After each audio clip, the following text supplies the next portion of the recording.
ese apoyo, de ese músculo económico para seguir adelante.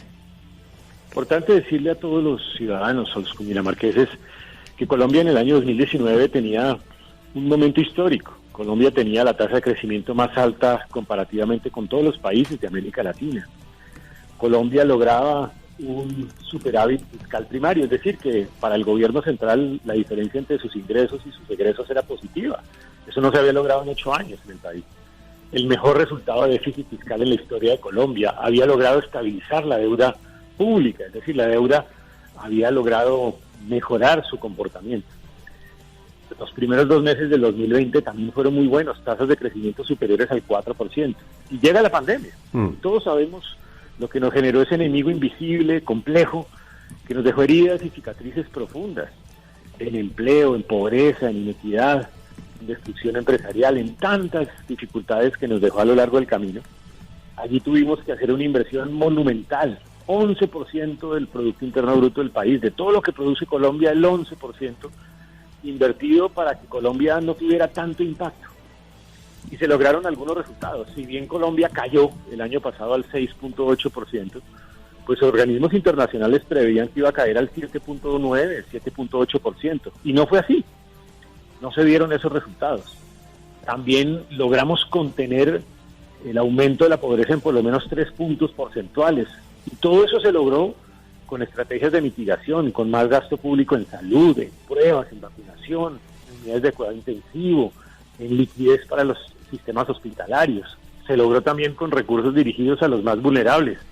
Logramos crear un programa como Ingreso Solidario para 3 millones de familias, 12 millones de colombianos, un recurso que le permitió a muchos colombianos solventar sus necesidades básicas, porque son personas que viven del día a día y que frente a una caída de su actividad productiva o un cierre de actividad productiva, pues era la única forma de supervivencia. Y logramos también contener el impacto de esa pandemia con instrumentos nuevos como el subsidio a la nómina, el subsidio a la prima, como líneas de crédito especiales, como garantías por parte del Estado de hasta el 90%. Todo eso le costó a Colombia 11% del PIB. Por eso el déficit fiscal, o sea, la diferencia entre los ingresos y gastos de la nación, pues se multiplicaron por 3. O sea, por 3 veces se aumentó el déficit fiscal en Colombia. Y eso aumentó la deuda pública, claro, hasta el 65%, desde el 50% de la totalidad de la producción del país al 65%. Y eso es lo que nos lleva en este momento a la urgencia y a la necesidad de encontrar una fuente de financiación para 2 propósitos, o 3 propósitos. 1, que Colombia crezca más. 2, que Colombia logre atender los programas sociales que aún necesita para tantas personas que quedaron expuestas en esta pandemia, las mujeres mayores de 40 años que perdieron su empleo, los jóvenes que tienen sueños aplazados por educarse, por tener acceso al empleo, los informales y los micro y pequeños empresarios. Y en tercer lugar, que logre también estabilizar las finanzas públicas, porque de no hacerlo, pues nuestra deuda pública va a seguir aumentando y va a haber menos capacidad de recursos del presupuesto de la nación para programas sociales, para programas de inversión. Yo creo que esos son los mensajes más importantes y los retos que tenemos por delante en este instante, y esa es la razón por la cual tenemos que identificar unas fuentes de financiación sostenible para esta inversión social. Estamos con el ministro de Hacienda, José Manuel Restrepo. Ministro, con los buenos días, y como usted lo venía indicando, es todo un reto reconstruir el presupuesto general para el 2022, pero ¿cuáles son los puntos álgidos de esta nueva reforma tributaria con temas tan sensibles que han tocado las fibras de los ciudadanos, como la renta básica, el IVA, los subsidios? ¿Cuáles son estos puntos que van a tomar un giro, pero que evidentemente se tienen que poner en la mesa de concertación? Tal vez lo primero y lo más importante es que tenemos que ser absolutamente conscientes de que lo más sensible es que Colombia pierda los programas sociales, que Colombia no pueda atender, así sea temporalmente, a muchos de estos actores que se han visto perjudicados en la pandemia, que nosotros podamos extender por un tiempo el programa de ingreso solidario para esas 3 millones de familias, y de pronto un poco más, para tratar de lograr una reducción en la pobreza extrema, a por lo menos volver a lo que teníamos antes de la pandemia en este indicador. Creo que programas sociales como el subsidio a la nómina para los micro y pequeños empresarios que necesitan una liquidez para poder sobrevivir, no dan espera. Creo que no da espera el atender las necesidades de los jóvenes que dicen yo quiero estudiar y no tengo cómo estudiar, soy vulnerable y no puedo acceder a la educación superior pública de forma gratuita. Creo que tampoco es aplazable ese sueño también de la juventud por ingresar al mercado laboral, por tener unas condiciones de empleabilidad, por llegar a tener el primer empleo posible o un empleo que le permita moverse laboralmente en el mercado. O esas mujeres mayores de 40 años que también perdieron su empleo, que necesitan ser atendidas. Lo social no da espera, no puede dar espera. Por eso hay que buscar fuentes sostenibles para esa inversión social. Y ese ha sido el propósito en que nos hemos embarcado. Pero con cuidado en el sentido de decir, esas fuentes de financiación tienen que venir de los más pudientes. Dicho de una manera coloquial, aquí hay que lograr que del bolsillo del pudiente lleguemos al bolsillo del vulnerable, con un criterio adicional, y es que no podemos tocar a la clase media. Por eso he dicho enfáticamente, no se puede tocar el IVA, porque no queremos afectar a la clase media. Por eso he dicho enfáticamente que no se puede ampliar la base de personas naturales que tributan en renta, porque eso afecta a la clase media. Y tenemos que acudir también a un sentido solidario de los sectores productivos que han levantado la mano y están diciendo yo quiero contribuir a ese propósito social y a esa estabilidad de las finanzas públicas. Yo creo que hay unos principios con los cuales es posible encontrar, sin afectar venas sensibles, pero también con la convicción de que lo más importante es responder a lo que sí puede ser muy sensible, y es descuidar los programas sociales, abandonar los programas sociales por ausencia de recursos que permitan su financiación sostenible. Claro, en eso pues ahí estaría como la diferencia entre la pasada, digamos, reforma que se estaba planteando con esta, donde usted le está asegurando al pueblo colombiano que no se toca el IVA, que el tema de la clase media tampoco se toca, pero algo que también se está pidiendo, señor ministro, es la reducción en el gasto público. ¿Cómo pudiéramos ajustar ese tema para ser equitativos? Edgar, yo creo que hay que tener claro que aquí tiene que haber dos compromisos a fondo. Un primer compromiso a fondo por parte del gobierno central, y ojalá no solo por el gobierno central, también por los gobiernos locales y otras entidades del Estado, para hacer austeridad en el gasto.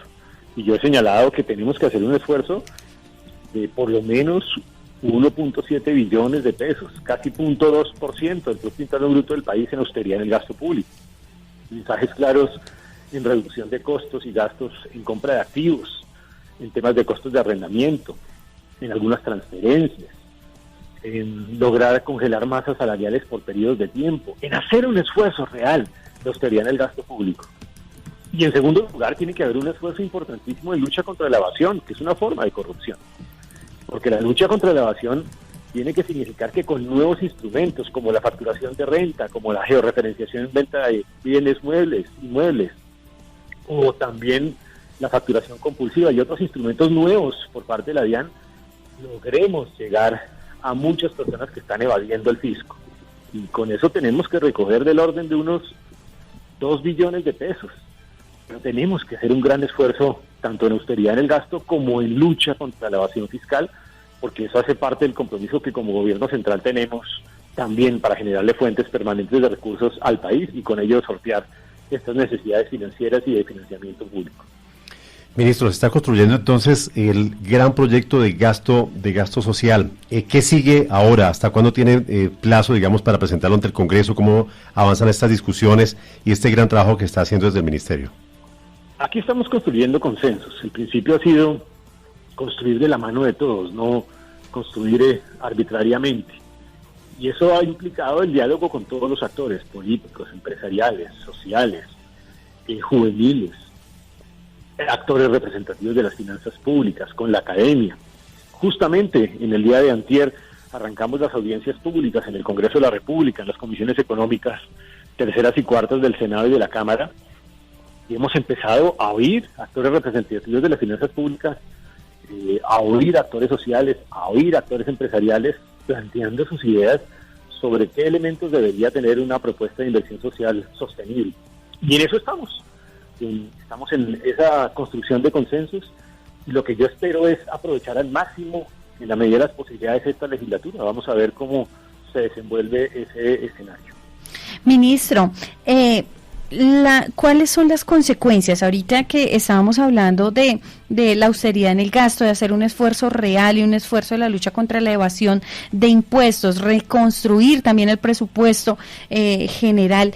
¿Cuál es el impacto del paro nacional, de las últimas movilizaciones, que ya mañana cumplimos un mes? ¿Cuál es el impacto en la situación económica del país?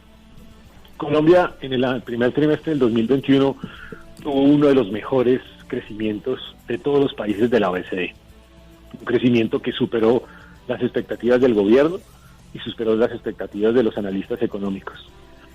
Ese crecimiento nos permite señalar que Colombia puede tener un muy buen comportamiento en este año 2021, por encima de ese 5%. Pero lo importante es que cuidemos eso. Las expresiones populares de protesta social son legítimas, son democráticas, hay que respetarlas. Pero de la misma manera hay que ser muy cuidadoso en que ese ejercicio de la protesta no termine yendo en contravía de los derechos de los demás. No puede ir en contravía de los derechos del campesino, que no puede llevar su producto, en donde hay cientos de miles de toneladas de productos que no llegan a los mercados finales por el bloqueo de las vías. No puede afectar los derechos del tendero a quien no le llega un producto y por lo tanto no puede venderlo y no le genera ingresos a su familia. No puede afectar los derechos de una familia humilde en Bogotá a quien le llega un producto de los bloqueos de vías desabastecido, en escasez, con incremento de precios, a tal punto que como él tiene un recurso limitado, pues no puede comprar ese producto.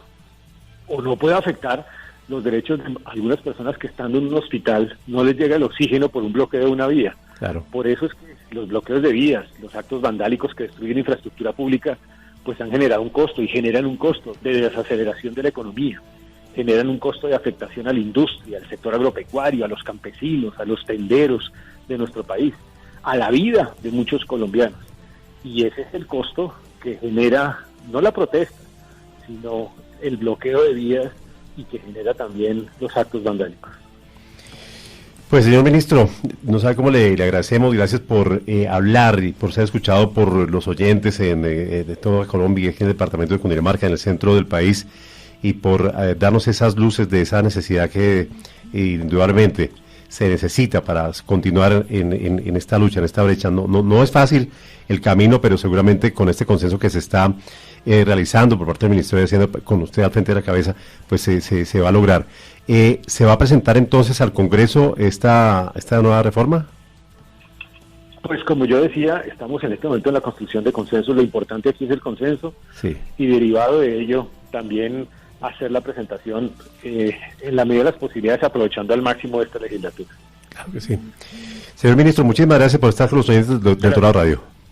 Que estén muy bien. Un saludo muy especial. Gracias, señor ministro de Hacienda, José Manuel Restrepo, con esta construcción de un consenso. Se está hablando con los diferentes actores económicos en todo el país. Se ha pedido también el consenso, la participación de los exministros, personas que tienen también la experiencia de estar al frente de esta cartera, pero sin lugar a dudas es algo necesario, como lo dice él, para la construcción del país y lograr las metas a mediano, a largo plazo, y también lo que tiene que ver con con la renta, ya ha dicho básicamente que el IVA no se va a tocar, ¿no? No, el IVA no se va a tocar, Edgar Julio, y el ministro de Hacienda, José Manuel Restrepo, resaltó que Colombia no puede perder los subsidios, no puede perder esa parte social, porque esta parte social no da espera, y para lograr una reducción de la pobreza extrema es importante, es imprescindible atender el tema social y buscar a fuentes de financiación